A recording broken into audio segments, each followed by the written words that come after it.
রবিবার দুপুরে শিলচর শহর এলাকা অটোরিকশা মালিক ও চালক সমিতির উদ্যোগে শিলচর মহিলা কলেজ কনফারেন্স হলে জেলা পরিবহন বিভাগের এমবিআই ও শিলচর ট্রাফিক পুলিশের ইনচার্জদের উপস্থিতিতে সাধারণ সভা অনুষ্ঠিত হয়।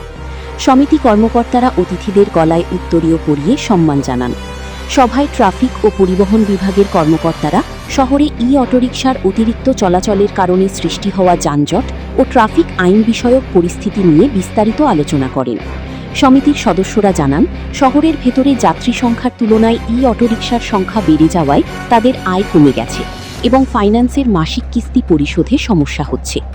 শহরের বাইরের অটোরিকশাগুলো এসে স্থানীয় চালকদের ক্ষতিগ্রস্ত করার ফলে সময়োপযোগী ব্যবস্থা নেওয়ার জন্য তারা জেলাধিক্ষার কাছে বারবার লিখিত আবেদন জানিয়েও কোনো কার্যকর প্রতিকার না পায়। সভায় বাপ্পা ধর, আমালয় নাথ, প্রান্তজিৎ নাথ, সৌরভ দেব, কাজল দে, অমৃত রক্ষিত প্রমুখ উপস্থিত ছিলেন। Bureau report, CNN 24 news, Silchar. মিটিংটার মেইন উদ্দেশ্য ছিল আজকে যে আমরা ভোট দিন থেকে আমরা বহুত কিছু মেমোরেন্ডাম জমা দেওয়া হয়েছে ডিসির কাছে, আমরা মিছিলও করছি, ডিসি মহোদয়ের কাছে নিয়ে সবকিছু জমা দিছি। জমা দেওয়ার পরেও আমরা সমস্যাটা সমাধান হয়নি। আমরা শহরে যে পরিমাণে আমরা ইলেকট্রিক অটোগুলো বাড়ে, প্লাস অটো বাড়ার সঙ্গে সঙ্গে আমরা সমস্যাটাও বাড়ে, আমরা দৈনন্দিন ইনকামটাও কমিয়ে।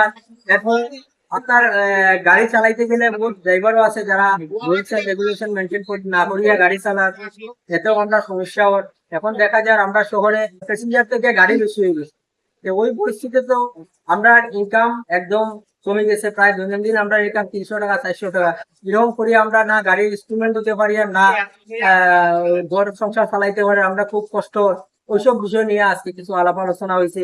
আমরা প্রশাসনের কাছে ওটা অনুরোধ করি যে মাননীয় আমরা ডিসি স্যার, ডিটিও স্যার, তার কাছে ওইটা অনুরোধ করি যে আমরা একটা ব্যবস্থার মাধ্যমে আনা হোক, যারা গ্রামাঞ্চলের গাড়ি আছে তারা একটা নির্দিষ্ট সীমাবদ্ধতা পর্যন্ত আনা হোক।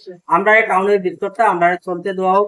গাড়িগুলা একটা যত যে পরিমাণে বিক্রি বেশি পরিমাণে বিক্রি না করিয়া একটা নির্দিষ্ট যা বিক্রি হয়ে গেছে ওটাই মানে স্থগিত রাখা হোক, যাতে আমরা সুন্দর করে আমরা সংসারটা চালাইতে পারি, সুন্দর করে আমরা সরকারে সুন্দর রাখতে পারি।